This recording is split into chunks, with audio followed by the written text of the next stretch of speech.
respectful, these are personal qualities, faithful, and simple. Simple means you don't have any game on. Huh? We're taking the knowledge as it is, without trying to speculate some other interpretation.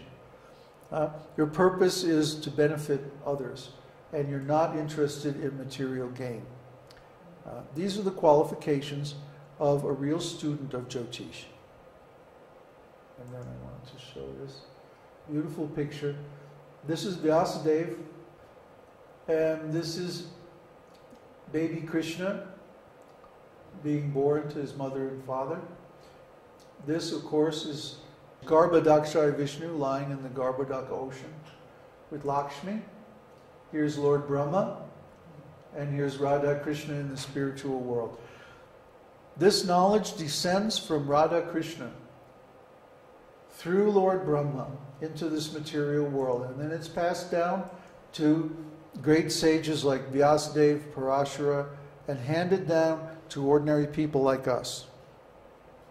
So they have no interest in material life. They have no material purposes at all. And that's the way we should be, or at least try to be, in our study of Jyotish.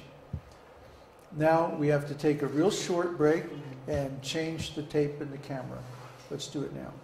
Krishna says, Shamo damastapa socham kshantir arjavamevacha jnanam vijnanam ashtakyam brahma karma svabhavajam.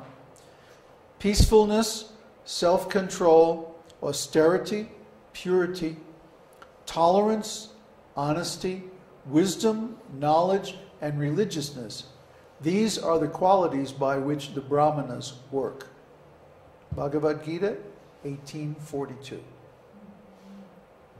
Florian asks, so do you mean by this that we should get acquainted with the foundations of this high science, but first put it into practice when we are initiates? Well, what is an initiate? An initiate means somebody who's following. So if you're already following the practices, then practically you're initiated. Just because we haven't performed the ceremony yet, that's just a formality. Srila Prabhupada initiated me, for example, just by calling me up into his room and giving me the mantras. There was no ceremony. That's just external. It's important and we should do it, but the real initiation means following the instructions. What's the use of a person accepting formal initiation, going through some kind of ceremony, and then they just do whatever they like? That's not a disciple. That's not an initiate.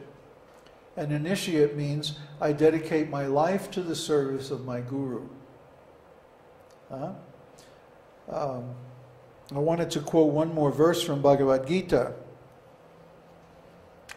Idang te nata pakasya na bhaktaya kadachana na cha shushrushave vachyam na cha mang yo bhaya suti.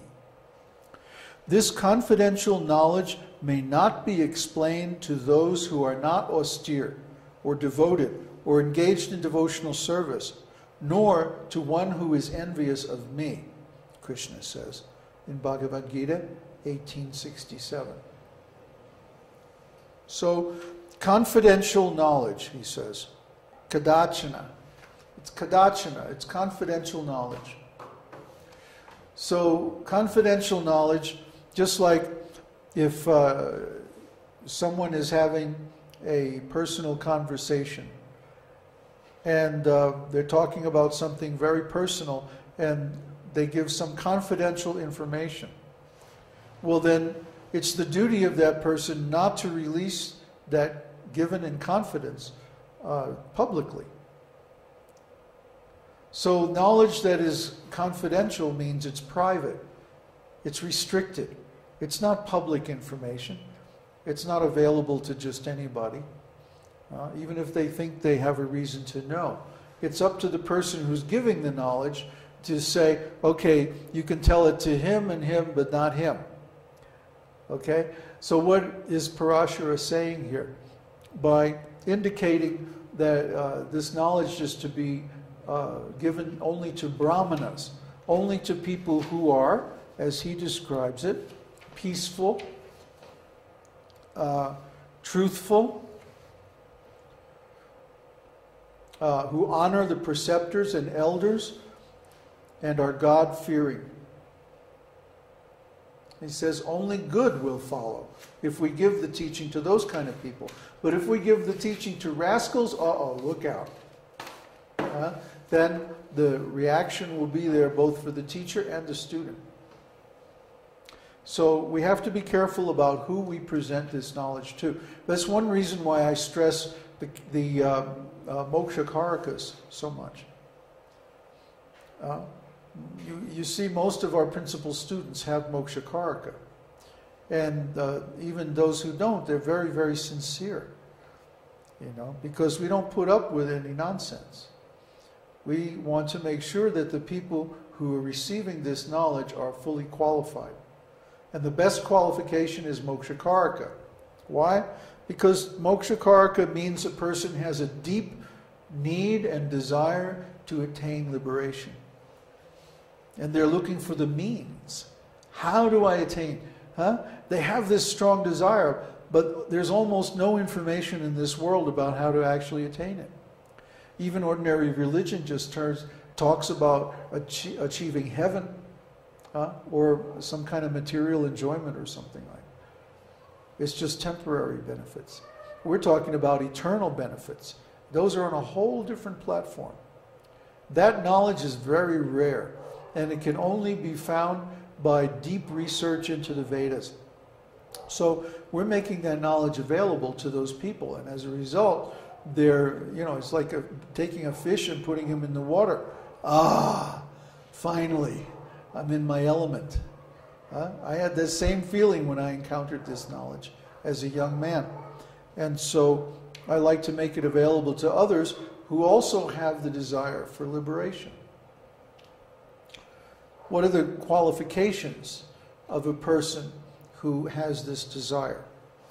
Well, Krishna says humility, pridelessness, non-violence, tolerance, simplicity, approaching a bona fide spiritual master, cleanliness, steadiness, and self-control, renunciation of the objects of sense gratification, absence of false ego, the perception of the evil of birth, death, old age, and disease, non-attachment to children, wife, and the rest, and even-mindedness amid pleasant and unpleasant events, constant and unalloyed devotion to me, Krishna is speaking here, resorting to solitary places, detachment from the general mass of people, accepting the importance of self-realization, and philosophical search for the absolute truth. These I thus declare to be knowledge, and what is contrary to these is ignorance. That's Krishna speaking in Bhagavad Gita 13, 8 through 12.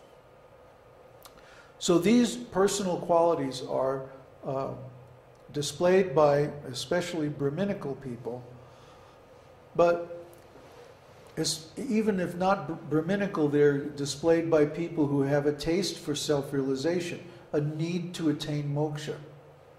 So I want to learn, or I want to recognize people who have this desire for moksha, and I want to validate that desire and say, yes, this is really the purpose of human life. And if you have this, this is a great blessing. And if you want it, it's also a great blessing.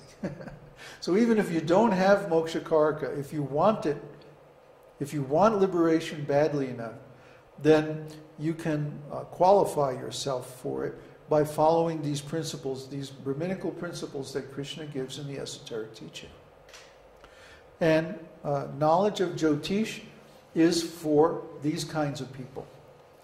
Whether or not they're formally initiated, or whether or not they have the moksha karaka in their chart, if they display these Brahminical qualities, That's the kind of people we want to work with.